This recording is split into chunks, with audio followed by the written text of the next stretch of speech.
있습니다. 제가 먼저 11절을 읽습니다. 믿음으로 사라 자신도 나이가 많아 단산하였으나 잉태할 수 있는 힘을 얻었으니 이는 약속하신 이를 미쁘신 줄 알았음이라. 죽은 자와 같은 한 사람으로 말미암아 하늘의 허다한 별들 또 해변의 무수한 모래와 같이 많은 후손이 생육하였느니라.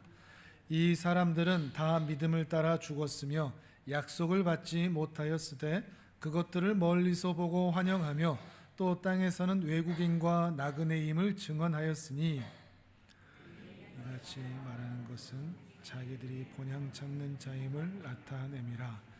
그들이 나온 바 본향을 생각하였더라면 돌아갈 기회가 있었으려니와 그들이 이제는 더 나은 본향을 사모하니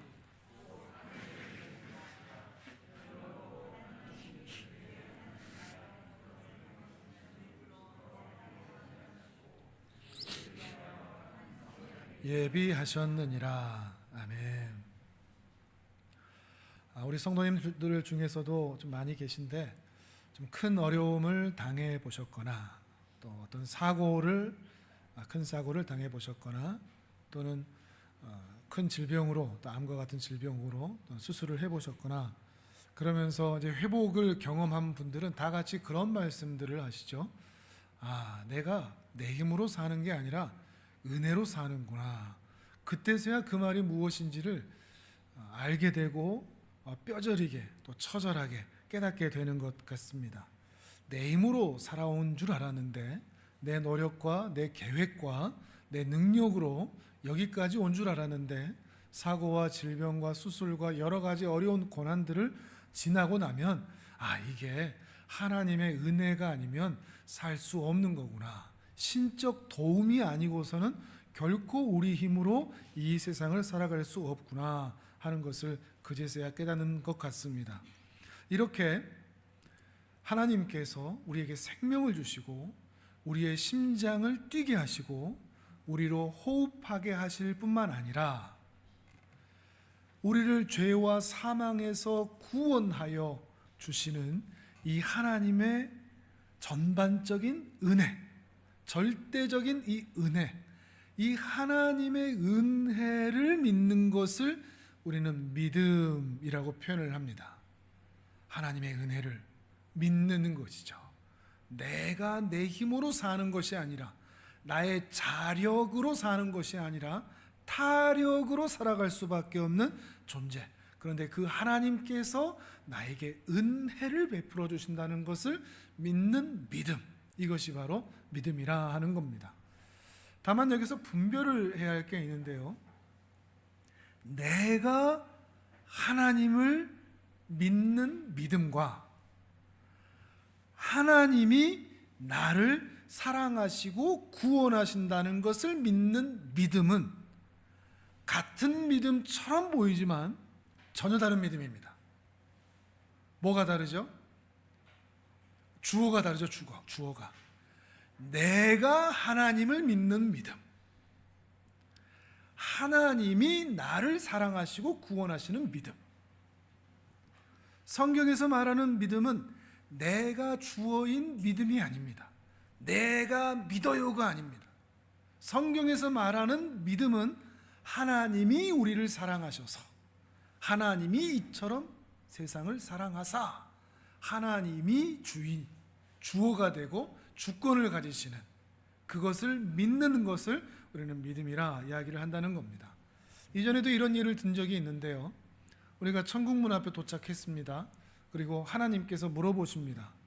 네가 이 천국에 들어와야 할, 내가 이 문을 열어줘야 할 이유와 근거가 뭐냐? 라고 물어보시면 객관식으로 1번, 제가 부족하지만 하나님을 믿다가 여기에 왔어요. 문 열어주세요. 1번. 2번, 하나님이 나를 구원하셨잖아요. 하나님이 나를 부르셨잖아요. 하나님이 나를 사랑하셨잖아요. 2번. 1번일까요? 2번일까요? 예, 답은 둘 다입니다. 둘 다 맞습니다. 둘 다 틀린 답은 아닙니다. 그런데 더 우선해야 할 답이 있다는 것을 말씀을 드리는 것입니다. 왜냐하면 2번이 답일 때 하나님이 나를 사랑하셨다라고 말할 때는 나의 어떠함이 개입될 여지가 없습니다. 그러니까 내가 잘 믿었느냐에, 또 내가 못 믿었냐에, 내가 잘했냐에, 내가 못났냐에 개입될, 나의 구원이 개입될 여지가 없습니다. 흔들릴 여지가 없습니다. 그런데 1번일 때 제가 하나님 잘 믿다가 왔어요 에는 내가 잘 믿어서 천국 가고, 내가 잘 믿어서 헌신해서 헌금 많이 해서 예배 잘 드려서 구원받는다라는 인식이 들어갈 여지가 열려져 있는 것이죠. 그러니 우리의 답은 1번보다는 저 하나님 잘 믿었습니다 보다는 내 믿음이 잘났다는 것을 자랑하는 것을 포기하고, 또는 나의 믿음이 못났다는 것을 자책하는 것을 벗어 던지고, 하나님이 나를 사랑하셨잖아요, 나의 어떠함은 지워버리고, 잘났든 못났든 하나님이 나를 부르셨잖아요 라고 대답하는 것이 성경에서는 더 큰 흐름에서 우리가 기억해야 할, 또 우리가 고백해야 할 믿음의 고백이라 하는 것입니다. 오늘 그 이야기를 해볼 텐데요, 우리 창세기 15장을 함께 보겠습니다. 창세기 15장으로 가겠습니다. 이거 화면에는 나오질 않습니다. 히브리서 11장에서 우리가 볼 때 사라의 출산 이야기가 나오면서 출산에 대한 이야기를 우리가 볼 수 있을 텐데, 히브리서 15장 1절에서 6절까지를 먼저 볼 텐데요, 출산 그 자체, 그러니까 기적적으로 그 나이에 아이를 낳았다라고 하는 출산 그 자체를 보기보다 그 출산의 과정에서 나타나는 아브라함과 사라의 믿음의 변화, 그것에 더 중점을 두고 말씀을 생각해 보도록 하겠습니다. 창세기 15장 1절에서 6절까지 우리 같이 읽으면서 아브라함의 믿음의 상태, 그 감정의 상태가 어떤 것 같은지 추측해 보면서, 유추해 보면서 읽어보시면 좋겠습니다. 자, 우리 같이 읽겠습니다. 1절부터 6절까지 시작. 이후에 여호와의 말씀이 환상 중에 아브라함에게 임하여 이르시되, 아브라함아 두려워하지 말라. 나는 내 방패요 너의 지극히 큰 상급이니라. 아브라함이 이르되 주 여호와여 무엇을 내게 주시려 하나이까? 나는 자식이 없사오니 나의 상속자는 이 다메섹 사람 엘리에셀이니이다. 아브라함이 또 이르되 주께서 내게 씨를 주지 아니하셨으니 내 집에서 길린 자가 내 상속자가 될 것이니이다. 여호와의 말씀이 그에게 임하여 이르시되 그 사람이 내 상속자가 아니라 내 몸에서 날 자가 내 상속자가 되리라 하시고, 그를 이끌고 밖으로 나가 이르시되 하늘을 우러러 무별을 셀 수 있나 보라. 또 그에게 이르시되 내 자손이 이와 같으리라. 아브라함이 여호와를 믿으니 여호와께서 이를 그의 의로 여기시고. 아멘. 자, 6절의 말이 제가 조금 전에 드렸던 질문의 1번 대답입니다. 아브라함이 여호와를 믿으니 이를 그의 의로 여기시고. 1번 대답이죠. 아브라함이 믿었다. 아브라함이 믿으니까 하나님께서 의롭게 여겨주셨다. 1번이 맞는 거 아닙니까? 예, 맞습니다. 틀린 대답이 아니라고 그랬죠. 다만 성경을 볼 때는 한 문장만 볼 것이 아니라 그 문장과 연결된 전체적인 큰 맥락, 문맥, 그래서 문의 맥을 잡는 것이 더 중요합니다. 왜냐하면 지금 하나님께서 그의 믿음을 보시고 의롭다고 하시지만 아브라함의 모습이 정말 의로워 보일 만큼 단단한 신앙의 모습을 보이고 있습니까? 아닙니다.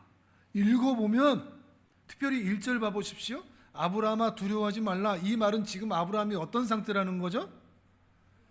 두려워하고 있으니까. 아브라함이 지금 굉장히 두려워하고 있으니까 하나님께서 두려워하지 마, 두려워하지 마라고 말씀하신 거죠.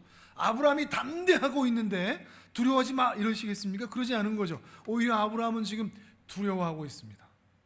그러면서 하나님께서 씨를 안 주셨잖아요. 불평도 가지고 있습니다. 그래서 엘리에셀이라고 하는 자기가 기르는 종을 나 상속자 삼을래요. 삐지기도 했습니다. 자기 생각이 우선하기도 한 거죠. 지금 아브라함의 담대한 모습을 보기가 어렵다는 것입니다. 그러한 상태에 있는 아브라함에게 하나님께서 두려워하지 마라.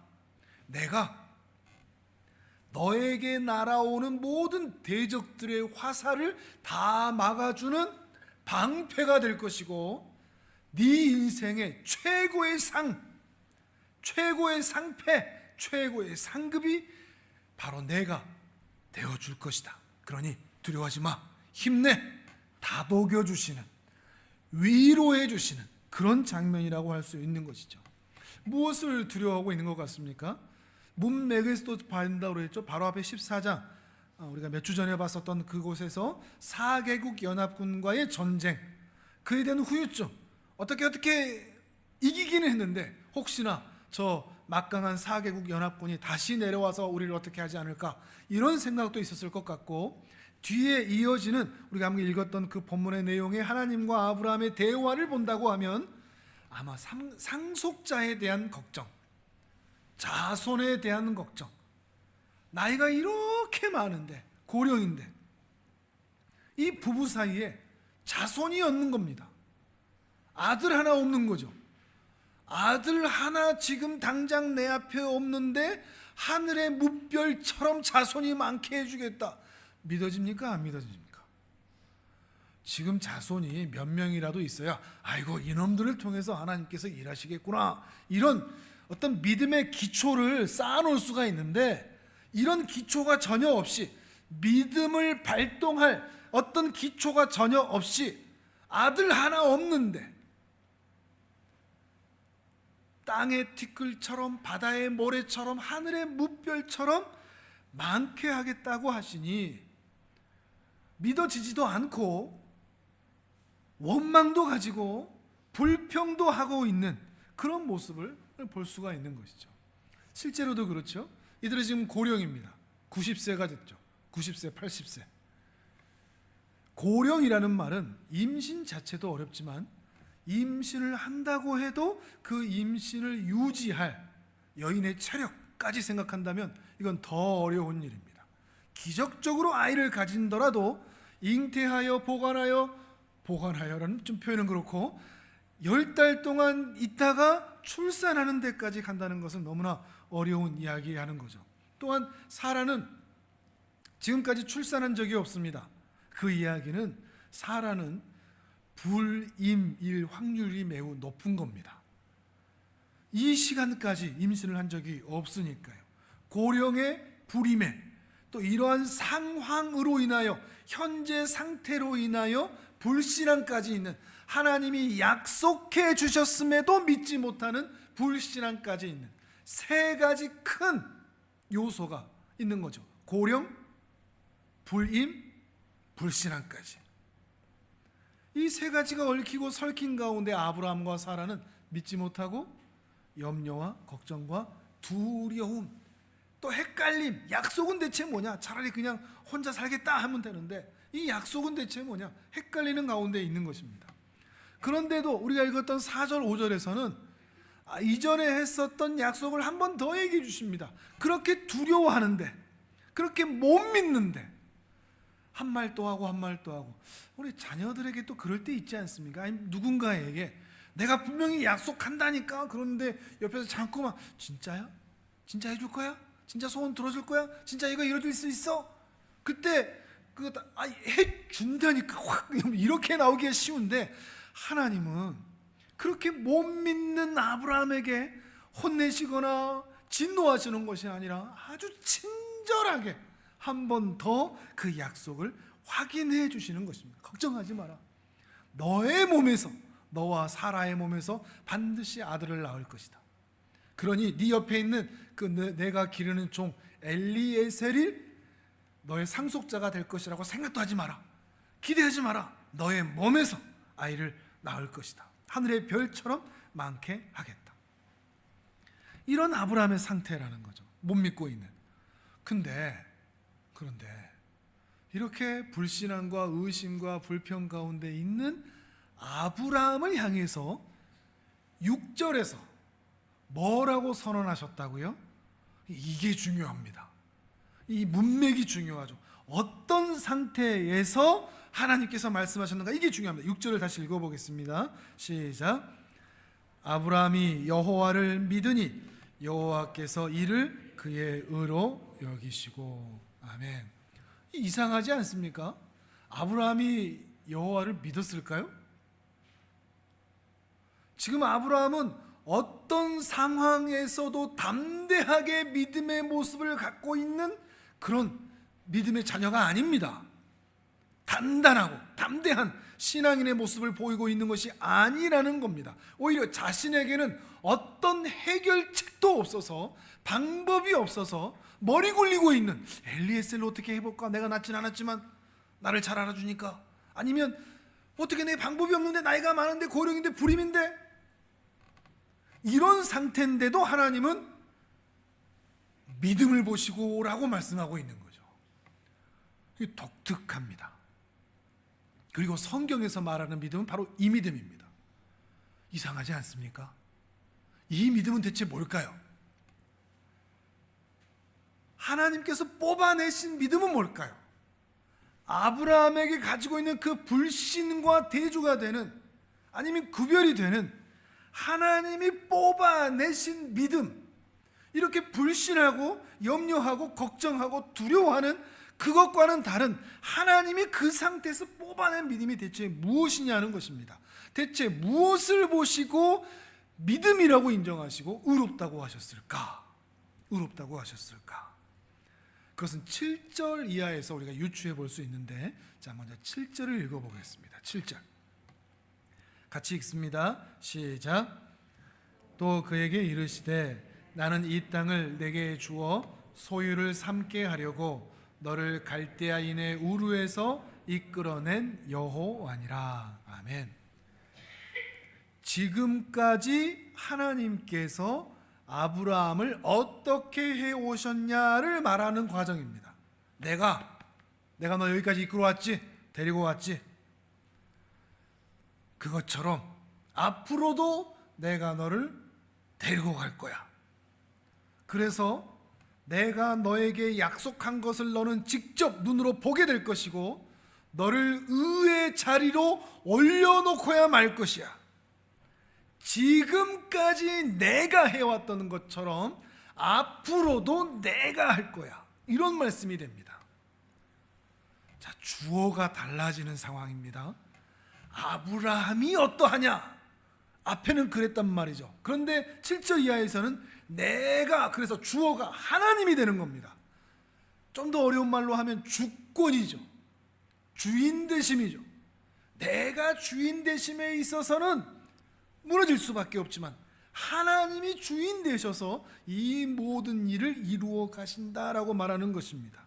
마치 하나님께서 자신의 그 넓은 등판을 보여주시면서, 굵은 팔뚝을 보여주시면서, 나만 믿어, 내가 지금까지 해왔잖아, 앞으로도 너를 책임질 거야. 그러니까 여기에는 아브라함이 얼마나 잘났냐 못났냐가 끼어들 여지가 없습니다. 아브라함이 못나도 데리고 가시지 않습니까?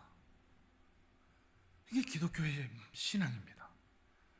아브라함이 잘났기 때문에 데려가는 게 아니라 아브라함이 못났는데도 데려가시는 겁니다. 왜요? 하나님의 주권이 작용하고 있기 때문이죠.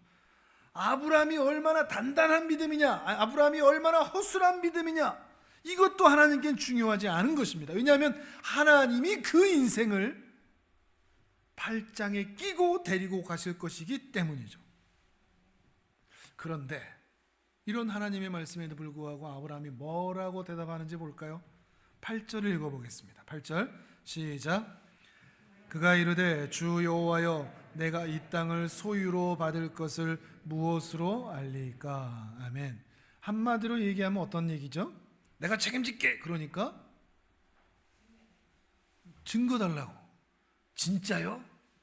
아빠가 이번에 선물 줄게. 1등 하면 내가 노트북 사준다. 이렇게 했는데 자녀가 와 진짜요? 이렇게 정말요? 감사합니다. 열심히 하겠습니다가 아니라 진짜?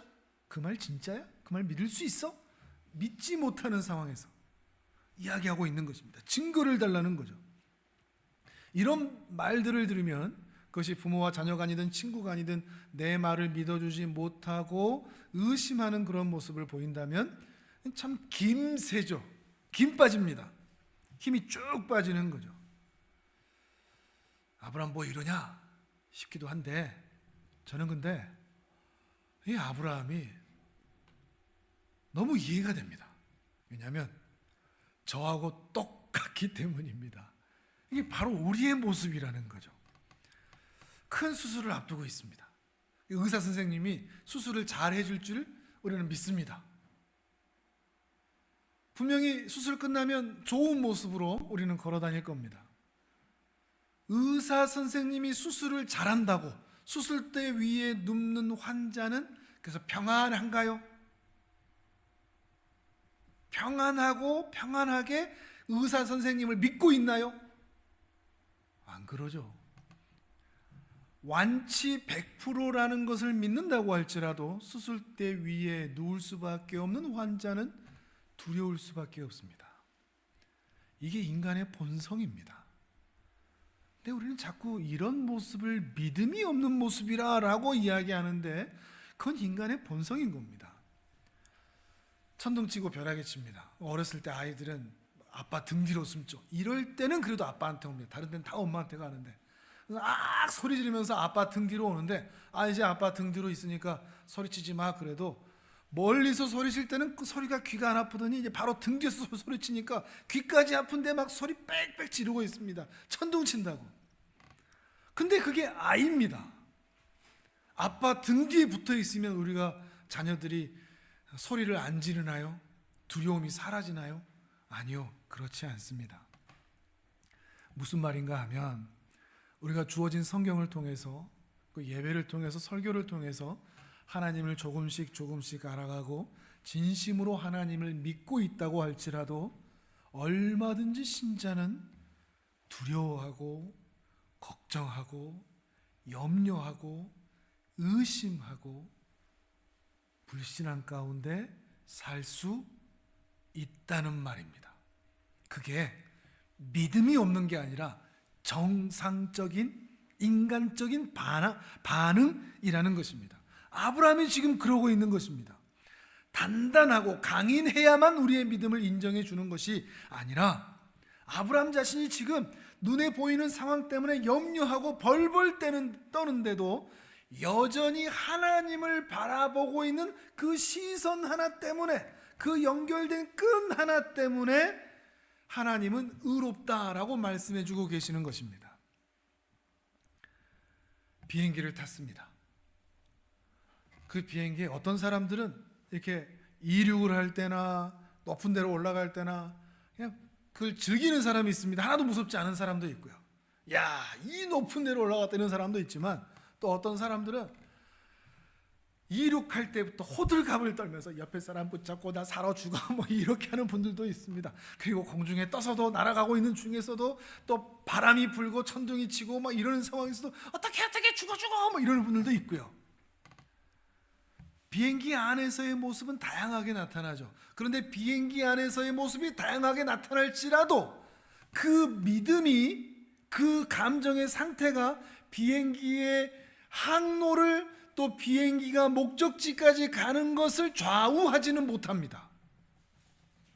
그 내부의 사람들의 감정이 어떠하든지 그 비행기는 목적지에 도착하게 되어 있다는 것이죠. 마찬가지로 예수 그리스도 안에 있다면, 구원의 방주에 타고 있다면 그 안에서 우리의 신앙이, 어떤 사람들은 강인하고 담대하고 튼튼하게 신앙생활을 해가는 사람도 있고 또 어떤 사람은 두려워하고 벌벌 떨고 의심하고 뒤처지고 또 세상 길로도 왔다 갔다 하고 하는 그런 모습을 보인다고 할지라도 그것이 그의 신앙을 좌우하지 못하고 비행기에 탔으니 방주에 탔으니 그들은 하나님 안에서 하나님이 계신 그곳까지 도착할 수밖에 없다는 것입니다. 이게 믿음이라는 것이죠. 근데 그 안에서, 비행기 안에서만 서로 막 싸우는 겁니다. 나는 믿음이 좋아, 자랑하고. 믿음이 없냐, 이렇게 비행기를 탔는데도 우리 다 갈 건데, 믿음 없는 사람들 정죄하고, 나는 이렇게 믿음이 없을까 자책하고. 그럴 필요가 없다는 것이죠. 믿음이란 대체 무엇인가 하는 것을 더 생각해 볼 필요가 있다는 것입니다. 그런데 하나님께서 여기서 멈추지 않고 기가 막힐 증거를 하나 더 보여주십니다. 자, 9절에서 17절까지 읽어보겠습니다. 어떤 언약식을 하듯이 하나님께서 한 모습을 보여주시는데요, 15장 9절에서 17절까지 같이 읽겠습니다. 시작. 여호와께서 그에게 이르시되 나를 위하여 3년 된 암소와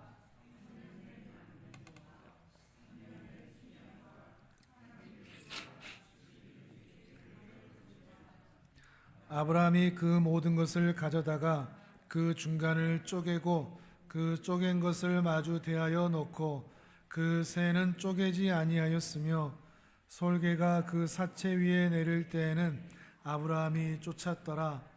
해질 때에 아브라함에게 깊은 잠이 임하고 큰 흑암과 두려움이 그에게 임하였더니 아브라함에게 이르시되 너는 반드시 알라.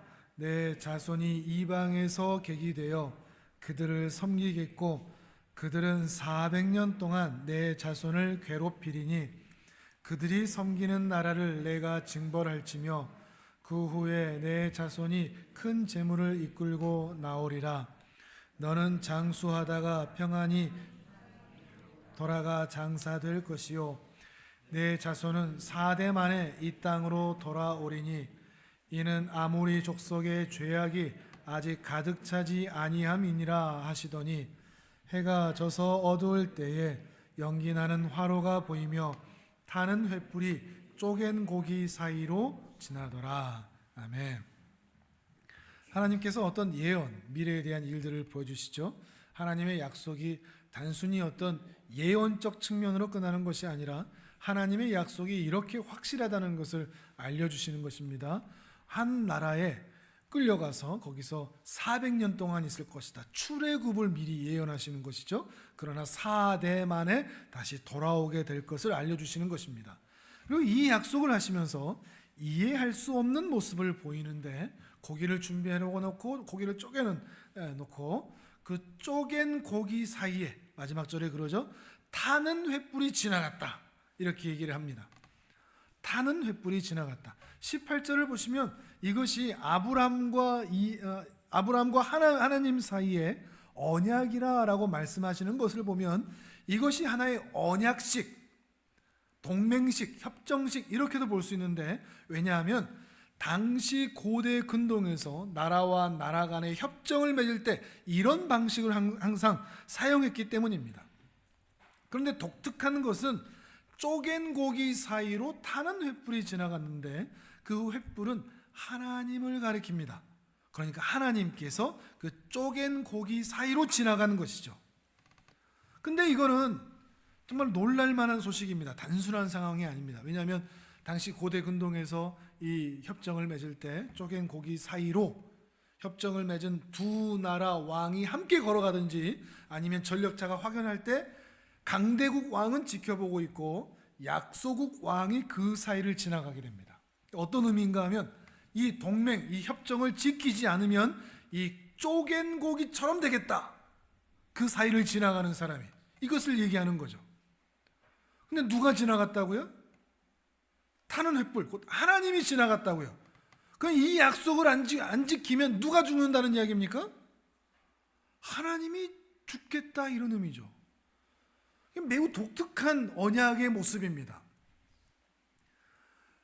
기독교와 다른 종교와의 매우 다른 차이점이죠. 아브라함에게 그 신을 믿는 대상에게 충성을 요구하는 것이 아니라 아브라함에게 충성을 죽기까지 충성하라고 요구하는 것이 아니라 하나님이 하나님의 약속에 대해서 충성할 것을, 죽기를 각오하고 이 약속을, 죽어서라도 이 약속을 지키겠다고 보이신 하나님의 언약에 대한, 약속에 대한, 하신 말씀에 대한 분명한 의지를 드러내고 있는 것입니다. 그리고 실제로 하나님은 이 약속을 하신 지 2000년 지난 후에, 또 지금으로부터 2000년 전에 그 아들 예수 그리스도를 이 땅에 보내셔서 십자가에 달리시고 마치 어린 양을 쪼개고 갈라 죽이면서까지 그 십자가에서 그 양 대신 주님을 죽이셨죠.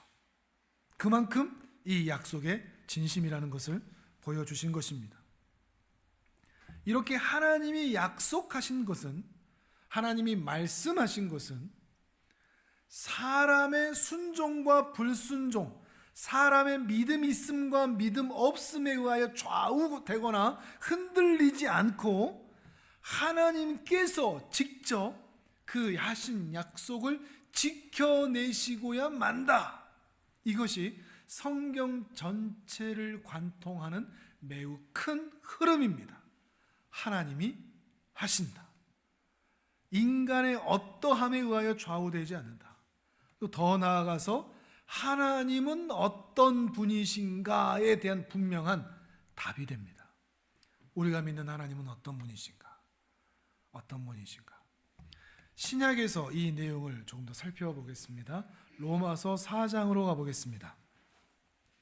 성경을 펴셔도 되고요, 화면을 보셔도 됩니다. 로마서 4장 13절에서 16절까지입니다. 로마서 4장 13절에서 16절입니다.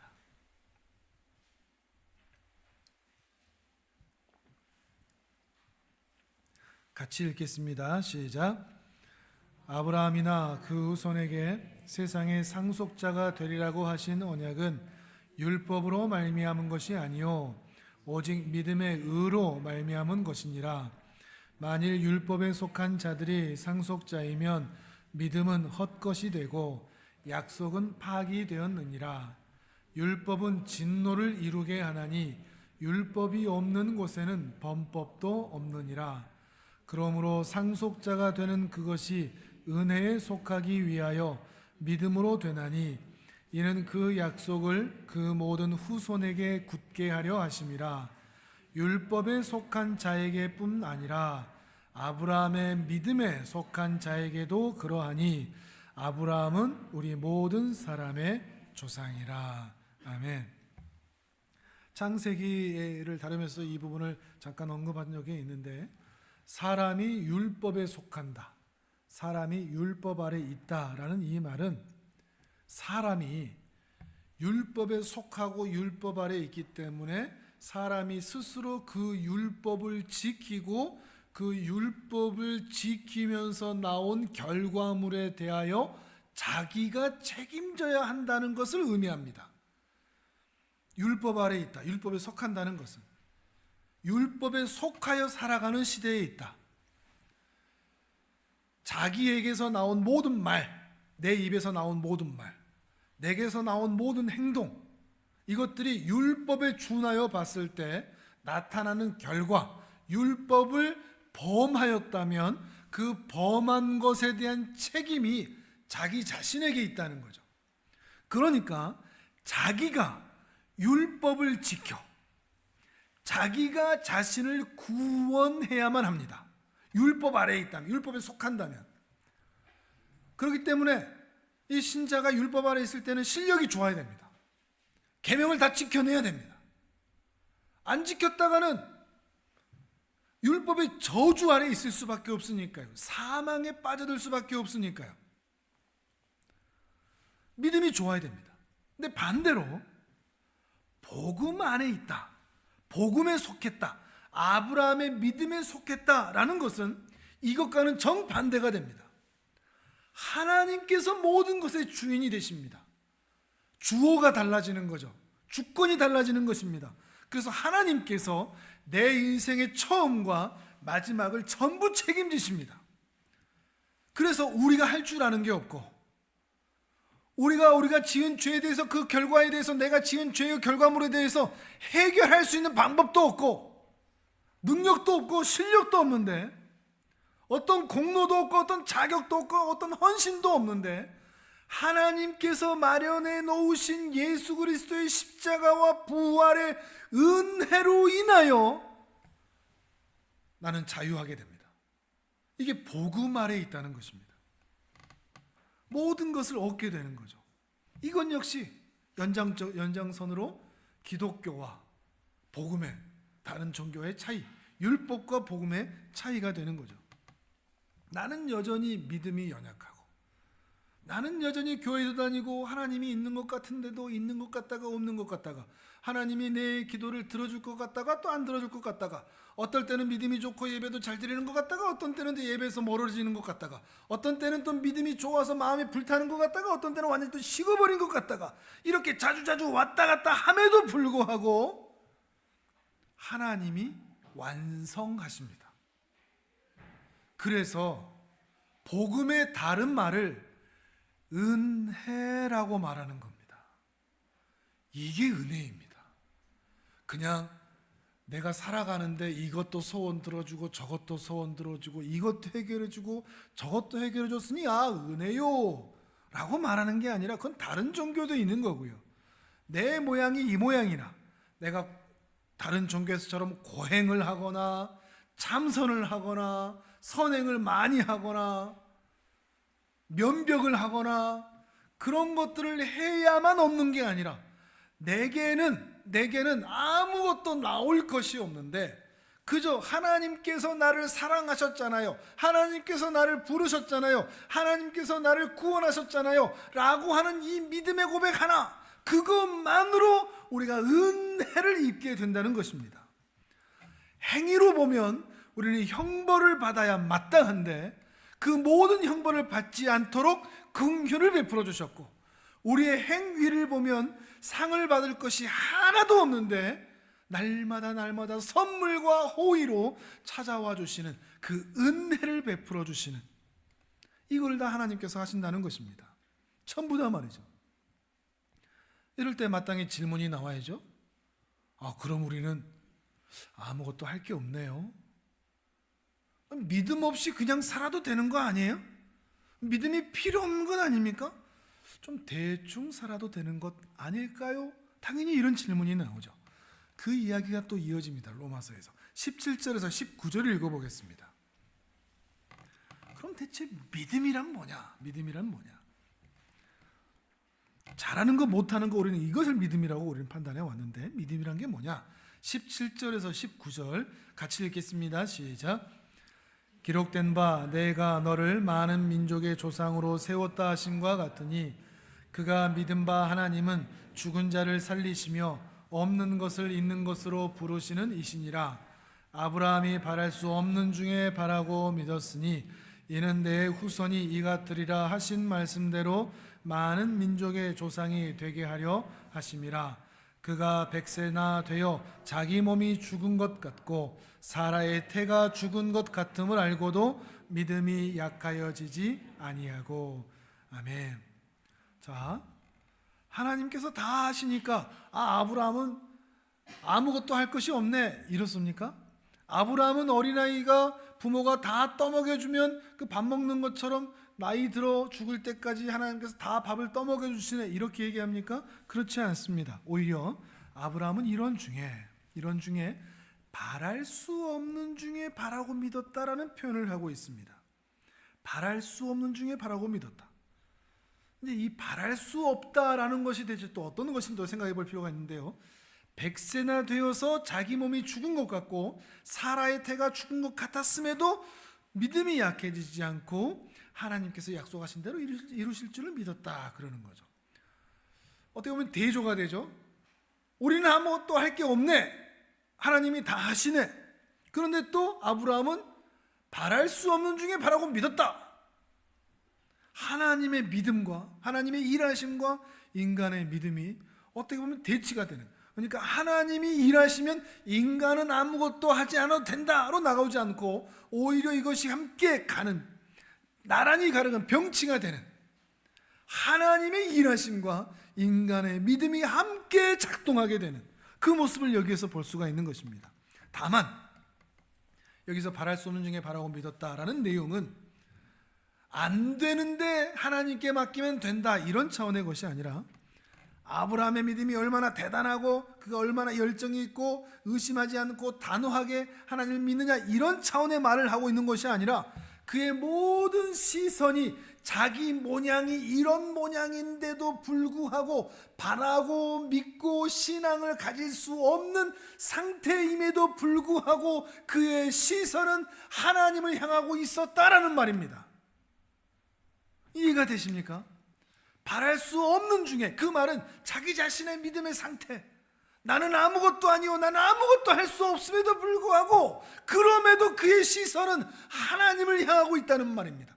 내가 잘하냐 못하냐 이거에 얽매이지 않은 채 그의 시선은 오직, 그의 믿음의 내용은 오직 하나님으로만 채워져 있다는 것이죠.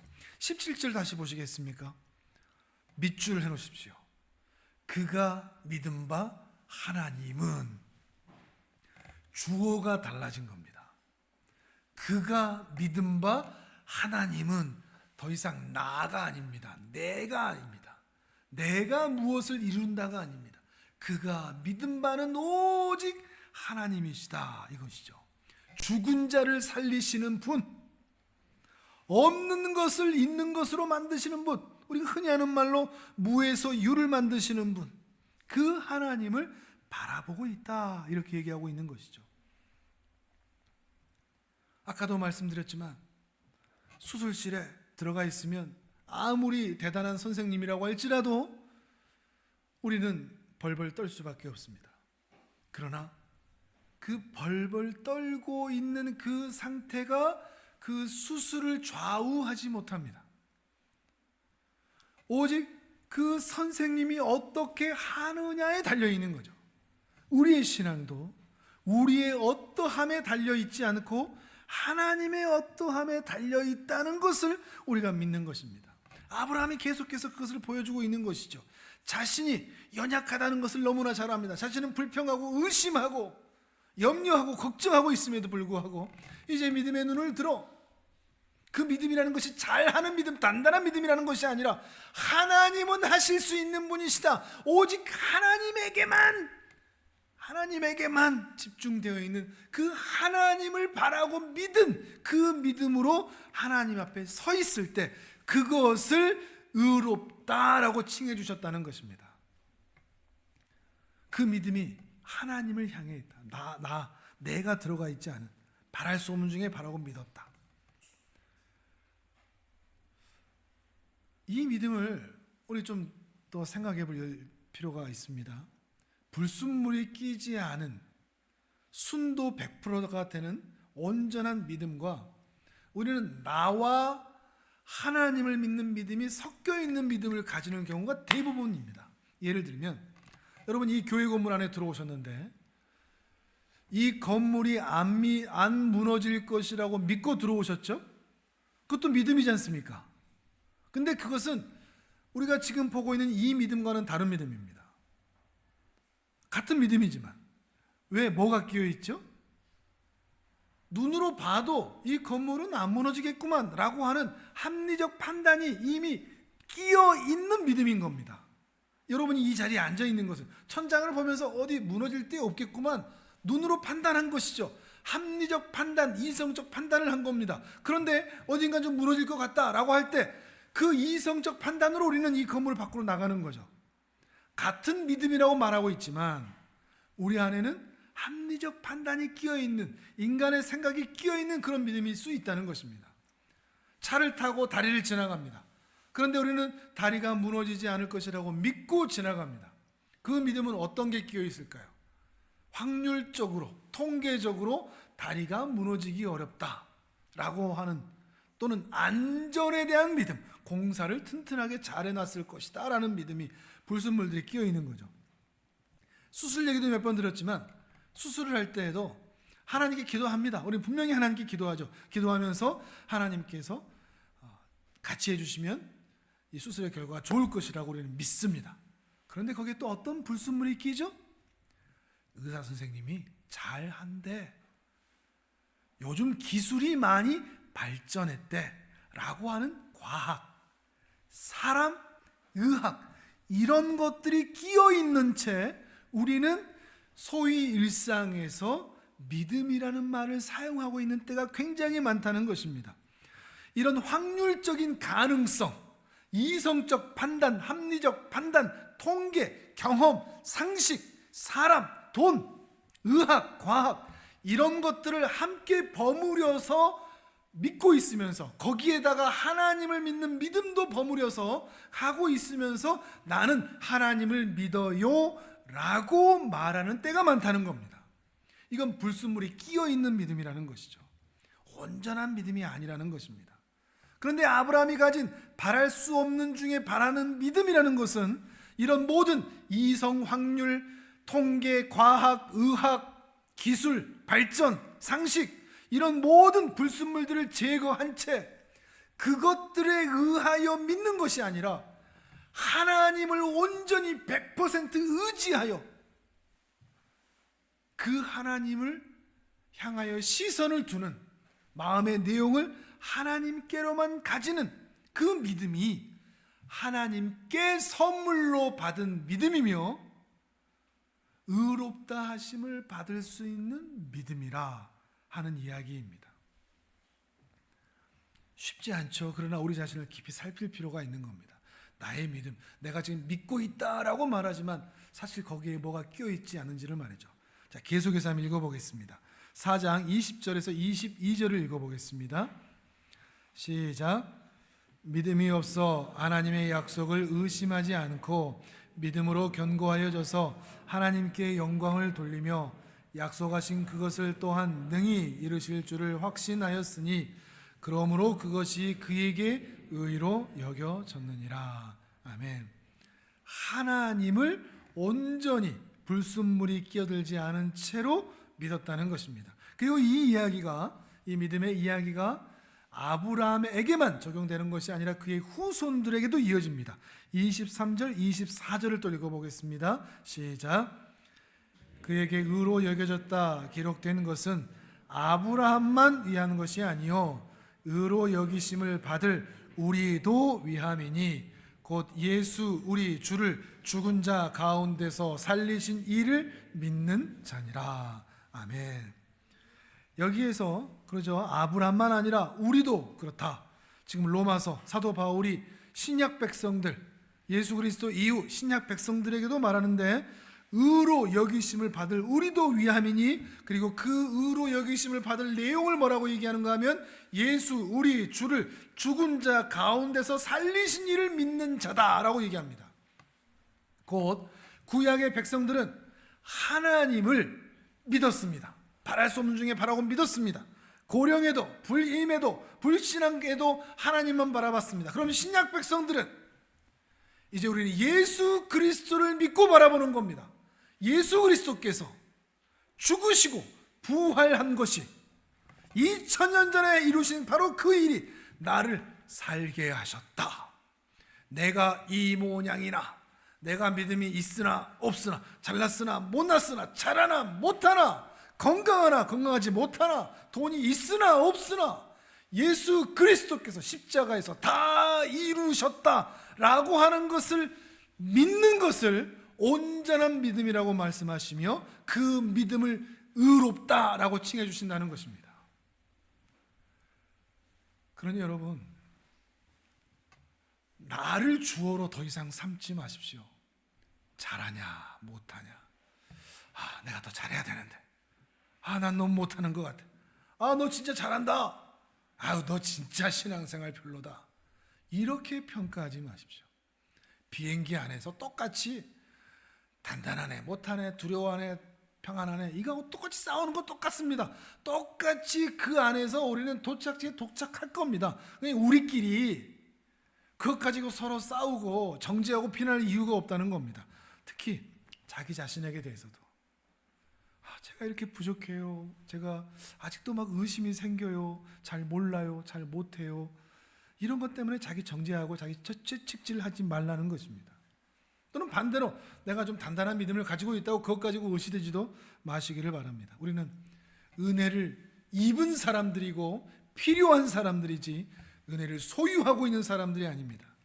은혜를 획득하고 있는 사람들도 아닙니다. 우리는 그저 은혜가 필요한 사람들입니다. 예수 그리스도께서 옷 입혀주시는 것, 그것만을 바라고 구할 뿐이라는 것입니다.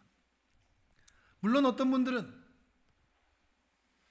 이렇게 우리 자신을 좀 무능하게 얘기하고 부패하다 얘기하고 부족하다고 얘기하고 전적 타락의 상태에서 외부의 조력으로만 우리가 구원받을 수 있다, 신적 도움으로만 구원받을 수 있다라고 말하는 것에 대해서 좀 불만스럽게 생각하는 사람도 있을 것입니다. 특히 세상 사람들은 더 그렇겠죠. 우리 힘으로 열심히 잘 살아봐야지 무슨 신의 도움만 구하냐, 우리가 잘해야지, 우리가 못나면 안 되지, 이렇게 얘기할 수도 있을 것입니다. 그러나 건강한 자에게는 의원이 필요 없습니다. 병든 자에게만 의원이 필요하다라고 주님께서는 말씀하셨습니다. 스스로 자기 힘으로 자력 갱생할 수 있다, 자력 구원할 수 있다라고 여기는 자에게는 하나님께서 그가 찾아가셔서 구원의 은혜를 베푸실 그 여지가 없습니다. 그러나 내가 부족하고 내가 연약해서 하나님의 도우심이 없으면 나는 이 평생을 살아갈 수가 없어요 라고 고백하는 자에게 고령과 불임과 불신앙을 인정하고 하나님을 바라보았던 아브라함처럼 자신의 연약함을 인정하고 하나님만 바라볼 때 우리에게 예수님께서 찾아와 주셔서 우리의 모든 것을 고쳐주시고 변화시켜 주시고 먹여주시고 동행해 주시고 돌봐주시고 함께해 주실 줄을 믿습니다. 그게 믿음입니다. 그걸 믿는 것입니다. 그러니 태풍이 치고 비바람이 불면 내가 맞서봐야지 이러지 말고 아버지께 피하십시오. 소리 지르면서 두려워하면서 아빠 하면서 아버지께 소리 짓는 겁니다. 근데 아버지는, 우리 인간들은 뭐냐, 내가 있으면서 왜 소리 또 지르냐 그러지만 우리 하나님 아버지는 그걸 더 예뻐하십니다. 그래, 내 뒤로 왔구나, 잘 왔다, 내가 너의 방패가 되마, 내가 너의 상급이 되마 말씀해 주실 줄을 믿습니다. 그러니 어떤 일을 만날 때마다 하나님께 피하는 그 아브라함처럼 믿음의 계보에 올라가는 존귀한 하나님의 사람들 되시기를 주님의 이름으로 축복합니다. 아멘. 우리 이 시간 함께 기도하겠습니다.